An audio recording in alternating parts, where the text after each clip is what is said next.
Сәлематсыздар ма, балалар? Бүгінгі әдебиеттік оқу пәні бойынша сабақтың тақырыбы. Егістікте болдың ба? Бидай мен қаңбақ. Оқу мақсаттары: кейіпкердің сыртқы келбетін сипаттау, мінез құлқы мен іс әрекетін бағалау. Өз ойы мен сезімін тірек сөздерді пайдалана отырып жеткізу.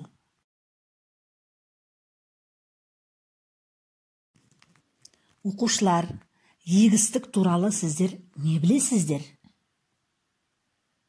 Егістік дегеніміз ауыл шаруашылығында дәнді дақылдарды өсіру үшін қолданылатын егін алқабы. Ол жыл сайын күтіліп, бапталып, суарылып тұрады. Күзде шабылады, егін жиналады. Егін әртүрлі болуы мүмкін. Мысалы, бидай, арпа, сұлы, көкөністер және тағы басқалар. Оқушылар, ендігі тапсырма: жұмбақ шешіп көрейікші. Ұзын мұртты сарылар қойынында наны бар. Ойланайық. Бұл не екен? Жауабы бидай. Келесі жұмбағымыз: шеңбер жасап өседі, желмен бірге көшеді. Бұл не екен, балалар? Дұрыс айтасыздар, бұл қаңбақ. Керемет, оқушылар. Ал бүгінгі сабағымызда біздер бидай мен қаңбақ мысалымен танысамыз. Осы мысалды оқымастан бұрын біз балалар қаңбақ пен бидай туралы не білеміз? Балалар, мына суреттерге назар аударайықшы. Мынау не? Қайда өседі? Қаңбақ дегеніміз не? Қайда өседі? Дұрыс айтасыздар, балалар. Бидай егісте өседі. Қаңбақ ол шөп. Ол далада, сайда жатады. Ал көргендерің бар ма?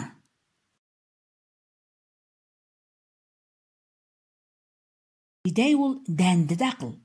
Ол егістікте өседі. Одан ұн тартады. Ұннан әртүрлі тағамдар дайындайды. Сабанын мал жейді. Балалар, өтетін шығармамыз қалай аталады? Мысал. Мысалда аңдар, құстар, өсімдіктер, іс-әрекеті, мінезі, адам бойындағы мінді, кемшілікті тұспалдап күркетеді. Мысалдар өлеңмен де, қара сөзбен де жазылады. Осындай шағын көлемді, оқиғалы, адамға сабақ болатын шығарманы мысал дейді.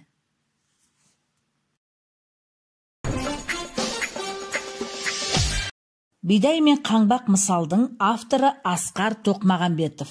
Ол 1905 жылы Қызылорда облысында дүниеге келген белгілі сықақшы ақын. Алғашқы өлеңдер жинағы 1928 жылы Еңбек жыры деген атпен жарық көрді.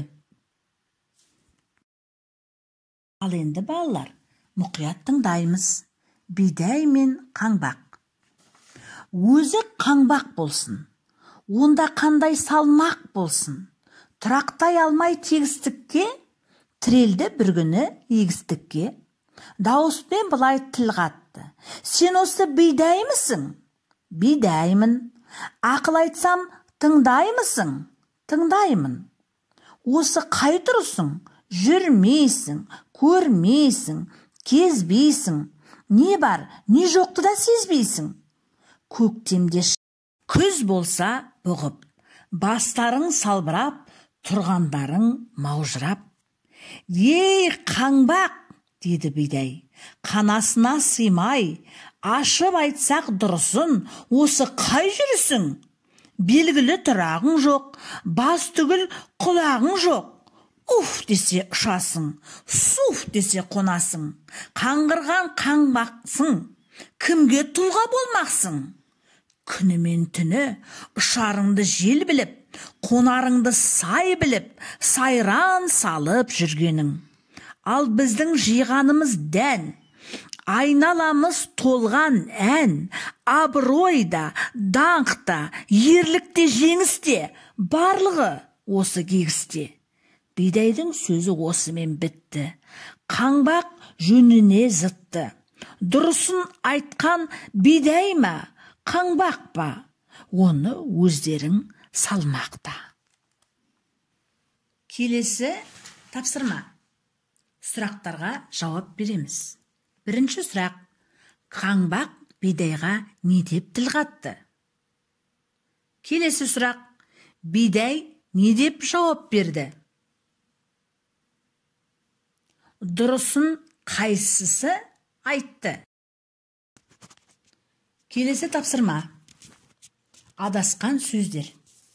Мәтіннен келтірілген үзінділердің қай кейіпкерге қатысты екенін белгіле. Келесі кезекті ақиқат және жалған ойынына береміз. Бұл ойынның шартында берілген сөйлем бойынша қайсысы ақиқат, қайсысы жалған екенін табу керек. Оқушылар, сабақты қорытындылай келе, сіздерге мен мынадай сұрақ қойғым келіп отыр. Мысалда адам бойындағы қасиеттер бейнеленетін болса, осы мысалдан қандай қорытынды шығаруға болады? Қаңбақтың бойындағы қасиеттер ұнады ма? Мысалдағы негізгі ой қай жерде айтылған? Өздерің қандай қорытынды жасар едіңдер? Үй тапсырма. Мысалды мәнерлеп оқып, мазмұнын айтуға дайындалып келу. Балалар, сау болыңыздар.